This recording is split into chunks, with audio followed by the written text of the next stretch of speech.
$20 billion একটি ভাসমান শহর, যা আমেরিকার গর্ব, তাদের সুপার পাওয়ার ইমেজের প্রতীক, মাত্র কয়েক মিনিটের মধ্যে সাগরের অতল গভীরে তলিয়ে যাচ্ছে। দর্শক, ইতিহাস বদলানোর প্রস্তুতি প্রায় শেষ, আর এই পরিবর্তনের কেন্দ্রবিন্দুতে দাঁড়িয়ে আছে ইরান। দেখুন, আমরা সচরাচর যা দেখি জিওপলিটিক্স, তার চেয়ে অনেক গভীরের খেলা। গত কয়েকদিন ধরে মধ্যপ্রাচ্যের আকাশে বাতাসে বারুদের গন্ধ, কিন্তু এবার আর কোনো লুকোছাপা নেই।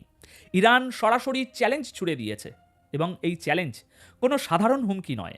বর্তমানে ইরানের বিভিন্ন শহরের রাস্তায় রাস্তায় এখন বিশাল সব ব্যানার ঝুলছে।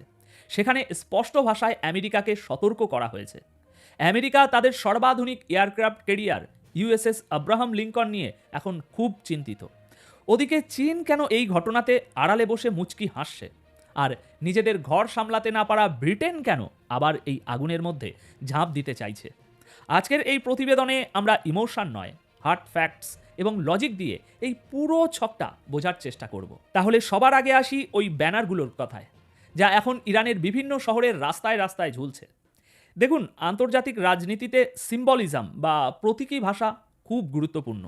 ইরান সম্প্রতি তাদের বড় বড় শহরগুলোতে যে ব্যানার টাঙিয়েছে, সেখানে একটা লাইন লেখা আছে, যা আক্ষরিক অর্থেই হার হিম করা। ইংরাজিতে যাকে বলা হয় if you sow wind you will reap the whirlwind, অর্থাৎ তুমি যদি বাতাস বোনো তবে তোমায় ঝড় কাটতে হবে। সহজ বাংলায় এর মানে কি জানেন? এর মানে হলো, আমেরিকা যদি মধ্যপ্রাচ্যের সামান্যতম উস্কানি বা প্রবলেম ক্রিয়েট করার চেষ্টা করে, তবে তারা রিটার্ন হিসাবে এমন এক ধ্বংসযোগ্য বা বিপর্যয় দেখবে যা তারা কল্পনাও করেনি। ব্যানারগুলোর গ্রাফিক্স বা ছবিগুলো যদি ভালো করে খেয়াল করেন, দেখবেন সেখানে দেখানো হয়েছে আমেরিকার ওই যুদ্ধজাহাজ আব্রাহাম লিঙ্কন, যা ধোঁয়ায় আচ্ছন্ন, ধ্বংস হয়ে যাচ্ছে। এটা কোনো সাধারণ গ্রাফিক্স নয়, এটা ইরানের ইন্টেনশন বা অভিপ্রায়। ইরান বুঝিয়ে দিচ্ছে তাদের টার্গেট এবার কোনো ওই ছোটোখাটো ড্রোন বা ঘাঁটি নয়, তাদের চোখ এবার সরাসরি রাঘব বোয়ালের দিকে। আর এই রাঘব বোয়াল হলো আমেরিকার এয়ারক্রাফট ক্যারিয়ার। দেখুন, আমেরিকা এতদিন ধরে একটা সাইকোলজিক্যাল গেম খেলে এসেছে। যখনই কোনো দেশকে ভয় দেখানোর দরকার হয়, তারা বলে আমাদের কাছে এয়ারক্রাফট ক্যারিয়ার আছে, আমরা এয়ারক্রাফট ক্যারিয়ার পাঠাচ্ছি। এই ক্যারিয়ারগুলো হলো আমেরিকার অহংকারের প্রতীক।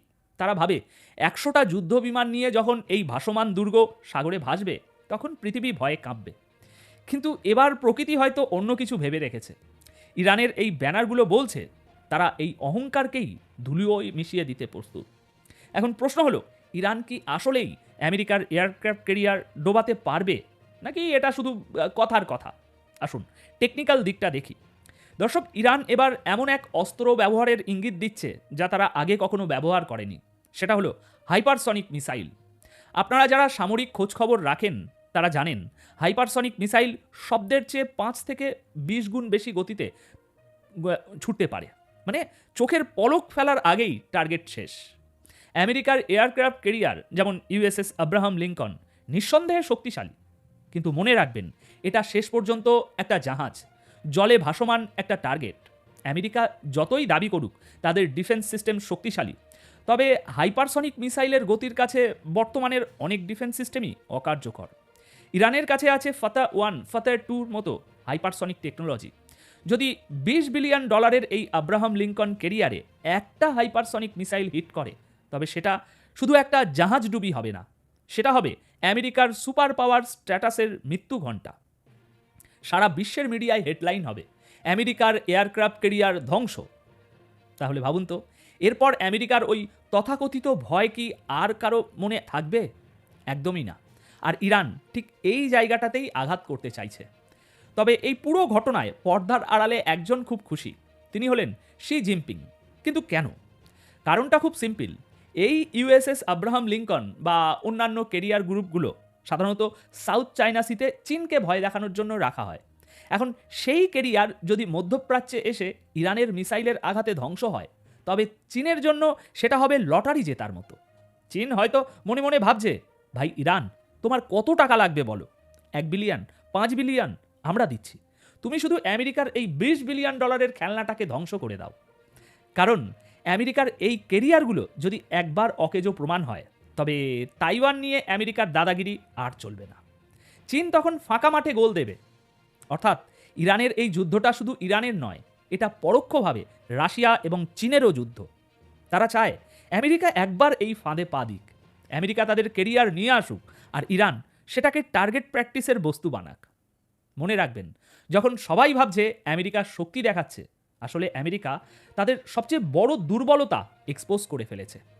সাগরের মাঝখানে এই বিশাল জাহাজগুলো এখন আর শক্তি নয়, বরং সহজ টার্গেটে পরিণত হয়েছে। আচ্ছা, এবার আসি আমাদের পুরনো বন্ধু ব্রিটেনের কথায়।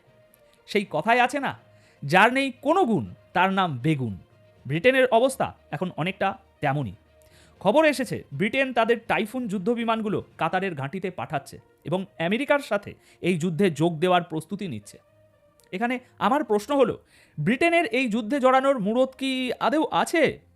ব্রিটেনের ভিতরের খবর নিন, তাদের অর্থনীতি এখন আইসিইউতে। লন্ডনের রাস্তায় হাজার হাজার মানুষ হোমলেস হয়ে ঘুরছে। ক্রাইম রেট এখন আকাশ ছোঁয়া। গত কয়েক বছরে ডেটা বলছে প্রায় 3,000 মিলিনিয়ার বা ধনী ব্যক্তি ব্রিটেন ছেড়েছেন। তাহলে যে দেশ নিজের নাগরিকদের নিরাপত্তা দিতে পারে না, যাদের অর্থনীতি নড়বড়ে, তারা এসেছে মধ্যপ্রাচ্যে আমেরিকার সাথে দাদাগিরি করতে। এটাকে আমি বলি পতনের আগে শেষ আস্ফলন। তারা নিজেদের দেশের জঞ্জাল পরিষ্কার করতে পারছে না, কিন্তু হাজার মাইল দূরে এসে মুসলিম দেশগুলোর উপরে বোমা ফেলার জন্য ঠিকই টাকা বের করছে। তবে ইতিহাস সাক্ষী, অন্যের গর্ত খুঁড়তে গিয়ে ব্রিটেন বারবার নিজেই সেই গর্তে পড়েছে। এবারও তার ব্যতিক্রম হবে না। তাদের টাইফুন জেটস বা রয়্যাল নেভি যদি এই যুদ্ধে নামে, তবে তাদের অর্থনৈতিক কফিনে শেষ পেরেকটা পোতা হয়ে যাবে। এখানে একটা প্যাটার্ন লক্ষ্য করেছেন, যখনই কোনো মুসলিম দেশের বিরুদ্ধে অ্যাকশন নেওয়ার কথা আসে, তখন পশ্চিমীরা সব এক হয়ে যায়। আমেরিকা, ব্রিটেন, ইউরোপ সবাই সবার মতভেদ ভুলে গিয়ে এক সুরে কথা বলে।